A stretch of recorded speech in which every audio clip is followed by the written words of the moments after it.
Guys, tengok apa kita ada hari ni. Mama Kitchen. Aku dah beli. Aku nak try. Tu dia. Ni aku dah beli seminggu sebab aku tak balik rumah. So abang aku tunggu aku balik, baru kita orang nak kukus dan try makan. Okay. Tengoklah kerah kan. Kerah kejong. Sebab duduk dalam freezer. So buka dulu. Lepas tu sepatutnya korang kena basuh. Tapi kau tengoklah nanti aku buat kat belakang tu. Aku main kukus. Dia tak baca apa-apa instruction.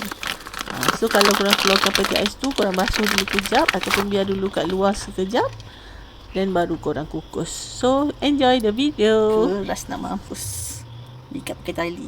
Dah bisang. Jom kukus. By the way guys, aku borak dengan abang aku dalam bahasa Terengganu. So kalau korang tak faham, korang buat faham, okay?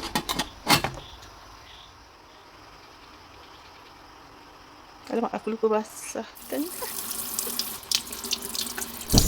Aku lupa basahkan dulu sebelum kukus.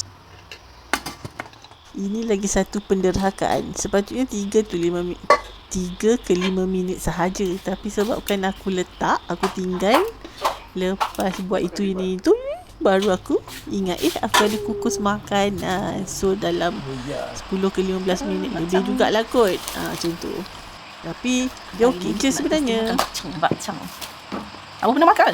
Mana? Bakcang ni sebenarnya makanan tradisional Cina yang unik tau. Dia dibungkus dalam daun buluh. Dia dibungkus dalam bentuk piramid, itu segitiga, dan ia adalah sejenis makanan savory yang ada rasa masin dan berperisa lah. Normally dia punya tekstur tu melekit. Macam korang tengok yang aku buka ni kan, dia sebenarnya melekit-lekit tau. Korang tahu tak, dalam pulut ni dia ada letak protein juga. Contoh macam ayam, dia ada cendawan shiitake. Lepas tu dia ada kacang soya. And then yang paling best, dia ada kuning telur masin. Korang tengok nanti aku buka, aku lerai-leraikan satu tu, nampak tak kacang soya.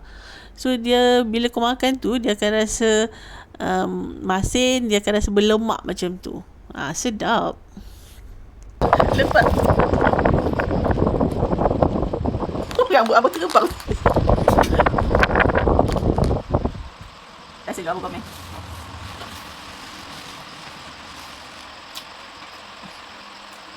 Sudah. Kita makan nasi uduk. Buah gula. Nasi gula? Bukan kicap? Itu apa nasi? Saya bayang dia rasa macam nasi sizzling. Sedap. Abang jumpa ke? Ada kacang tak? Untuk lagi. Makan aja. Buka gigit tu. Makan macam kita beli jalan kalau tak payah tahu itu. Betul, rasa macam tupak cicah kuah gula.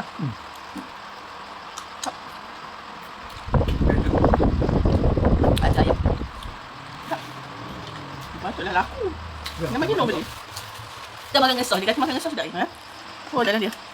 Telur masin. Apa dah jumpa telur masin nak sayurnya? Tak ambil telur ni. Dalam dia kertas tu teh. Kau lihat. Mana? Tak bisa aku aduk nanti dia jadi lain. Sedap. Sos tak ada. Sos lah.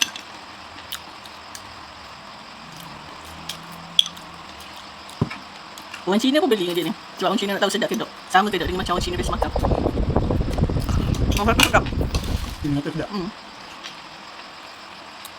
Makan dengan sos sedap.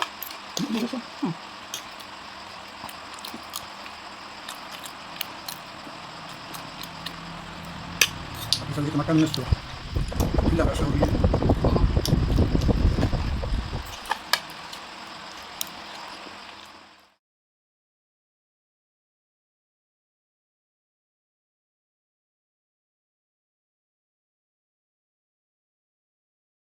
Okay korang, kalau korang suka video ni, jangan lupa like dan subscribe. Jangan lupa juga tekan loceng ting ting ting ting ting untuk notification seterusnya. Bye.